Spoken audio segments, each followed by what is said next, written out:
வணக்கம். ஆகாஷ்வாணி புதுச்சேரி மாநில செய்திகள் வாசிப்பவர் கிருஷ்ணமூர்த்தி ராமசுப்ரமணியன்.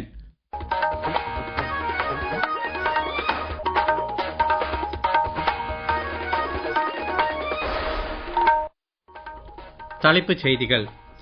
இந்தியா முன்னேறிய நாடாக மேம்பட இளைஞர்கள் போதைப் பழக்கத்தை கைவிட வேண்டும் என குடியரசு துணைத் தலைவர் திரு சி.பி. ராதாகிருஷ்ணன் கூறியுள்ளார். உயிரி தொழில்நுட்பத் துறையில் இந்தியா முன் எப்போதும் இல்லாத அளவில் வளர்ச்சி அடைந்து இருப்பதாக மத்திய உள்துறை அமைச்சர் திரு அமித்ஷா கூறியுள்ளார். உள்கட்டமைப்பு திட்டங்களை துரிதப்படுத்துவதற்கான பிரகதி வசதியினால் மாநிலங்களின் அணி உணர்வு மேம்பட்டுள்ளதாக உத்தரப்பிரதேச முதலமைச்சர் யோகி ஆதித்யநாத் கூறியுள்ளார். புதுச்சேரியில் அனைத்து குடும்ப அட்டைதாரர்களுக்கும் தலா 3000 ரூபாய் பொங்கல் பரிசுத் தொகை வழங்க முதலமைச்சர் திரு ரங்கசாமி உத்தரவிட்டுள்ளார். இனி விரிவான செய்திகள். இந்திய இளைஞர்கள் போதைப் பழக்கத்தை விடுத்து ஆரோக்கியம் மற்றும் லட்சிய நோக்கை வளர்த்துக் கொண்டால் மட்டுமே இந்தியாவை முன்னேறிய நாடாக மேம்படுத்த முடியும் என்று குடியரசு துணைத் தலைவர் திரு சி.பி. ராதாகிருஷ்ணன் கூறியுள்ளார்.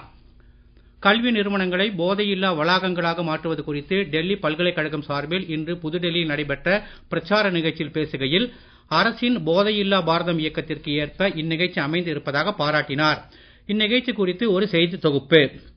கல்வி நிறுவனங்களை போதையில்லா வளாகங்களாக மாற்றும் இயக்கம் தொடர்பான நிகழ்ச்சியில் குடியரசு துணைத் தலைவர் பேசுகையில், போதை பழக்கத்தை ஒழிக்காவிட்டால் இளைஞர்கள் அதிகமுள்ள நாடு என்ற அனுகூலத்தையே இந்தியா இழந்துவிட நேரும் என்றார். தீவிரவாதிகளுக்கு பணம் ஈட்டி கொடுப்பதே போதைப் பொருட்கள் தான் என்பதையும், போதைப் பொருள் விற்பனை மனித குலத்திற்கே எதிரானது என்பதையும் இளைஞர்கள் மறந்துவிடக் கூடாது என்றும் அவர் குறிப்பிட்டார். மத்திய கல்வி அமைச்சர் திரு தர்மேந்திர பிரதான் இந்நிகழ்ச்சியில் பேசுகையில், போதையில்லா கல்வி வளாகங்கள் இயக்கம் புதிய கல்விக் கொள்கை நோக்கங்களுக்கும் முற்றிலும் பொருந்துவதாக கூறினார். கல்வி வளாகங்களில் போதைப் பொருட்களை முற்றிலும் தவிர்க்கும் கலாச்சாரத்தை மேம்படுத்த ஆசிரியர்கள் மற்றும் கல்வி நிர்வாகிகள் உயர் முன்னுரிமை அளிக்க வேண்டும் என்றும் அவர் வலியுறுத்தினார்.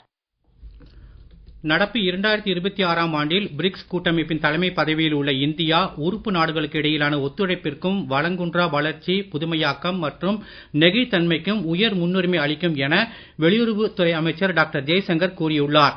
இன்று புதுடெல்லியில் பிரிக்ஸ் உச்சி மாநாட்டிற்கான சின்னம், கருப்பொருள் மற்றும் இணையதளத்தின் வெளியீட்டு விழாவில் அவர் பேசுகையில், பிரிக்ஸ் நாடுகளின் உள்ளாற்றலை ஒன்று திரட்டி உலக நன்மைக்கு பயன்படுத்த இந்தியா முக்கியத்துவம் அளிக்கும் என்றார். கடந்த 20 ஆண்டுகளாக செயல்பட்டு வரும் பிரிக்ஸ் கூட்டமைப்பு மாறி வரும் உலகச் சூழலுக்கு ஏற்ப தன்னை மாற்றிக்கொண்டு வருவதையும், மக்களை மையமாக கொண்ட வளர்ச்சி மற்றும் நடைமுறை ரீதியிலான ஒத்துழைப்பிற்கு முக்கியத்துவம் அளித்து வருவதையும் அவர் சுட்டிக்காட்டினார். உயிரி தொழில்நுட்பத் துறையில் இந்தியா முன் எப்போதும் இல்லாத அளவிற்கு வளர்ச்சி அடைந்து இருப்பதாக மத்திய உள்துறை அமைச்சர் திரு அமித்ஷா கூறியுள்ளார். உயிரி தொழில்நுட்ப தேவைகளுக்கான நுண்ணுயிர் கிருமிகளை முற்றிலும் பாதுகாப்பான முறையில் கையாள ஏதுவாக காந்திநகர் உயிரி தொழில்நுட்ப ஆராய்ச்சி மையத்தில் பயோ கண்டெய்ன்மென்ட் மையம் அமைக்கும் பணிகளுக்கு இன்று அவர் அடிக்கல் நாட்டினார். 2014ஆம் ஆண்டில் $10 பில்லியன் இருந்த இந்திய உயிரி பொருளாதாரத்தின் மதிப்பு 2024ஆம் ஆண்டு இறுதி நிலவரப்படி $166 பில்லியன் அதிகரித்து இருப்பதாக அவர் தெரிவித்தார். 3 நாள் பயணமாக குஜராத் சென்றுள்ள திரு அமித்ஷா முன்னதாக தமது சொந்த ஊரான மான்சாவில் மொத்தம் 267 கோடி ரூபாய் மதிப்பிலான பல்வேறு வளர்ச்சி திட்டங்களை தொடக்கி வைத்தார்.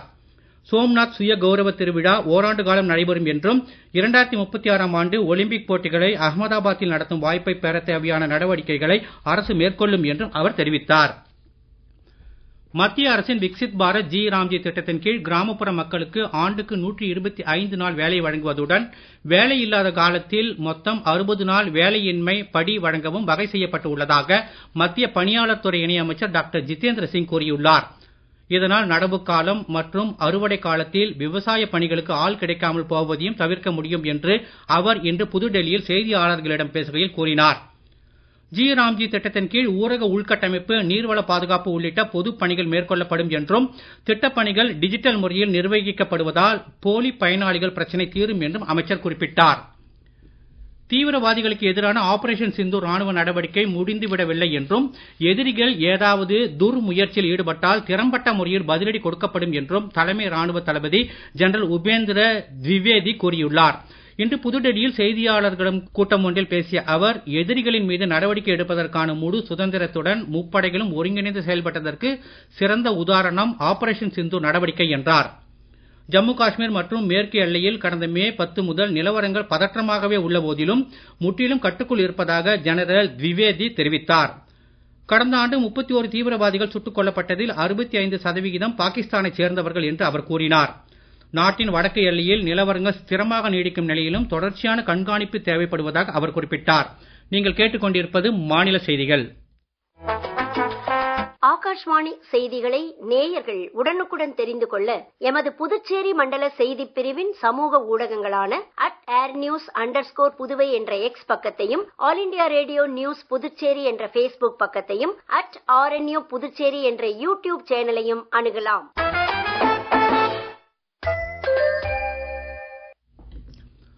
நாடு முழுவதிலும் முக்கிய உள்கட்டமைப்பு திட்டங்களின் அமலாக்கத்தை கண்காணித்து துரிதப்படுத்த பிரதமர் திரு நரேந்திர மோடியின் எண்ணத்தில் உருவாகி வடிவமைக்கப்பட்ட பிரகதி வசதியினால் மாநிலங்களுக்கு இடையே அணி உணர்வு அதிகரித்திருப்பதாக உத்தரப்பிரதேச முதலமைச்சர் யோகி ஆதித்யநாத் கூறியுள்ளார். பிரகதி தொழில்நுட்ப வசதியின் நன்மைகள் குறித்து இன்று லக்னோவில் அவர் பேசினார். இது குறித்த ஒரு செய்தி தொகுப்பு. 2014ஆம் ஆண்டிற்கு முந்தைய காலகட்டத்தில் பல முக்கிய திட்டங்கள் உரிய அனுமதி பெற முடியாமல் தடைப்பட்டு இருந்த நிலையில் பிரகதி வசதி தொடக்கப்பட்ட பின்னர்தான் பல பிரச்சனைகள் விரைந்து தீர்க்கப்பட்டு திட்டங்கள் நிறைவேற்றி முடிக்கப்பட்டுள்ளதாக உத்தரப்பிரதேச முதலமைச்சர் யோகி ஆதித்யநாத் கூறினார். குறிப்பாக உத்தரப்பிரதேசத்தில் மெட்ரோ ரயில் மற்றும் இதர ரயில் பாதை கட்டமைப்புகள் விரிவடைந்து இருப்பதற்கு பிரகதி வசதியே முக்கிய காரணம் என்றும் இதற்கென பிரதமர் திரு நரேந்திர மோடிக்கு நன்றி தெரிவித்துக் கொள்வதாகவும் அவர் கூறினார். தற்போது நாட்டிலேயே அதிகமாக உத்தரப்பிரதேசத்தில் தான் மொத்தம் 10.48 லட்சம் கோடி ரூபாய் மதிப்பில் 330 உள்கட்டமைப்பு திட்டங்கள் அமலாகி வருவதாக அவர் மேலும் குறிப்பிட்டார். புதுச்சேரியில் அனைத்து குடும்ப அட்டைதாரர்களுக்கும் 5 பொருள்கள் அடங்கிய பொங்கல் பரிசு தொகுப்பு தற்போது வழங்கப்பட்டு வரும் நிலையில் அனைத்து குடும்ப அட்டைதாரர்களுக்கும் தலா 3000 ரூபாய் பொங்கல் பரிசு தொகை வழங்க முதலமைச்சர் திரு ரங்கசாமி உத்தரவிட்டுள்ளார். பரிசுத் தொகையை பயனாளிகளின் வங்கிக் கணக்கில் உடனடியாக செலுத்தவும் அறிவுறுத்தப்பட்டுள்ளதாக இன்று முதலமைச்சர் அலுவலகம் வெளியிட்டுள்ள செய்திக்குறிப்பில் தெரிவிக்கப்பட்டுள்ளது. 3000 ரூபாய் பொங்கல் பரிசுத் தொகை வழங்குவது குறித்து முதலமைச்சர் அனுப்பிய கோப்பிற்கு துணைநிலை ஆளுநர் ஒப்புதல் அளித்ததைத் தொடர்ந்து முதலமைச்சர் அலுவலகத்தின் இன்றைய அறிவிப்பு வெளியாகியுள்ளது. புதுச்சேரி பாரதிதாசன் அரசு மகளிர் கல்லூரியில் இன்று நடைபெற்ற பொங்கல் திருவிழாவில் துணைநிலை ஆளுநர் திரு கைலாஷ்நாதன் தமது துணைவியாருடன் கலந்து கொண்டார். மாநில கல்வி அமைச்சர் திரு நமச்சிவாயம் உள்பட பலரும் இவ்விழாவில் கலந்து கொண்டு மாணவிகளுடன் இணைந்து பொங்கல் வைத்து கொண்டாடினர். விழாவில் கலை நிகழ்ச்சிகளும் இடம்பெற்றன. புதுச்சேரி யூனியன் பிரதேசத்தில் ஆதி திராவிடர் மற்றும் பழங்குடியின குடும்பங்களைச் சேர்ந்த 18 வயது பூர்த்தி அடைந்த அனைவருக்கும் பொங்கல் பண்டிகைக்கான இலவச வேட்டி சேலைக்கு பதிலாக தலா 1000 ரூபாய் அவரவர் வங்கிக் கணக்கில் வரவு வைக்கப்படும் என அரசு அறிவித்துள்ளது. மொத்தம் சுமார் 1,34,000 பயனாளிகள் இதனால் பயன்பெறுவதாக ஆதி திராவிடர் மற்றும் பழங்குடியினர் நலத்துறை தெரிவித்துள்ளது.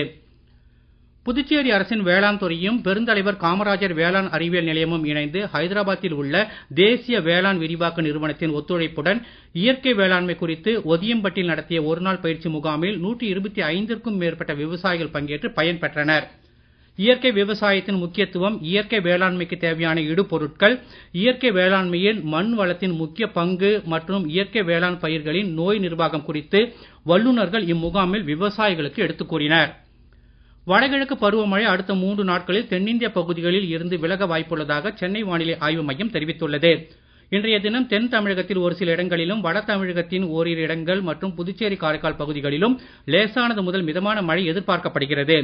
மழை வானிலை நாளை வரை நீடிக்கலாம் என்றும் ஓரிரு இடங்களில் அதிகாலை வேளையில் பனிமூட்டம் காணப்படும் என்றும் வானிலை அறிக்கையில் தெரிவிக்கப்பட்டுள்ளது. இதற்கிடையே கடந்த 24 மணி நேரத்தில் அதிகபட்சமாக நாகை மாவட்டம் வேளாங்கண்ணியில் 13 சென்டிமீட்டர் மழை பதிவாகியுள்ளது. காரைக்காலில் 8 சென்டிமீட்டர் மழை பதிவாகியுள்ளது. கனமழை காரணமாக இன்று காரைக்காலில் அனைத்து அரசு பள்ளிகள், அரசு உதவி பெறும் பள்ளிகள் மற்றும் தனியார் பள்ளிகளுக்கு விடுமுறை அறிவிக்கப்பட்டிருந்தது. மகளிர் கிரிக்கெட்டில் நவி மும்பையில் இன்று மாலை நடைபெறும் WPL 20 ஓவர் போட்டியில் மும்பை குஜராத் அணிகள் மோத உள்ளன. ஆடவர் கிரிக்கெட்டில் இந்தியா நியூசிலாந்து அணிகளுக்கு இடையிலான 2வது ஒருநாள் சர்வதேச போட்டி ராஜ்கோட்டில் நாளை நடைபெறும். கேரள மாநிலம் நெய்யாறு வனவிலங்கு சரணாலய பகுதிக்குள் கடல் மட்டத்தில் இருந்து 1890 மீட்டர் உயரத்தில் அமைந்துள்ள அகஸ்தியர் கூடம் சிகரத்திற்கான மலையேற்ற பயணம் நாளை முதல் அடுத்த மாதம் 11ஆம் தேதி வரை அனுமதிக்கப்படும் என மாநில அரசின் வனத்துறை அறிவித்துள்ளது. மீண்டும் தலைப்புச் செய்திகள். இந்தியா முன்னேறிய நாடாக மேம்பட இளைஞர்கள் போதைப் பழக்கத்தை கைவிட வேண்டும் என குடியரசு துணைத் தலைவர் திரு CP ராதாகிருஷ்ணன் கூறியுள்ளார். உயிரி தொழில்நுட்பத் துறையில் இந்தியா முன் எப்போதும் இல்லாத அளவில் வளர்ச்சி அடைந்திருப்பதாக மத்திய உள்துறை அமைச்சர் திரு அமித்ஷா கூறியுள்ளார். உள்கட்டமைப்பு திட்டங்களை துரிதப்படுத்துவதற்கான பிரகதி வசதியினால் மாநிலங்களின் அணி உணர்வு மேம்பட்டுள்ளதாக உத்தரப்பிரதேச முதலமைச்சர் யோகி ஆதித்யநாத் கூறியுள்ளார். புதுச்சேரியில் அனைத்து குடும்ப அட்டைதாரர்களுக்கும் தலா 3000 ரூபாய் பொங்கல் பரிசுத் தொகை வழங்க முதலமைச்சர் திரு ரங்கசாமி உத்தரவிட்டுள்ளார். இத்துடன் இந்த செய்தி அறிக்கை நிறைவு பெறுகிறது. வணக்கம்.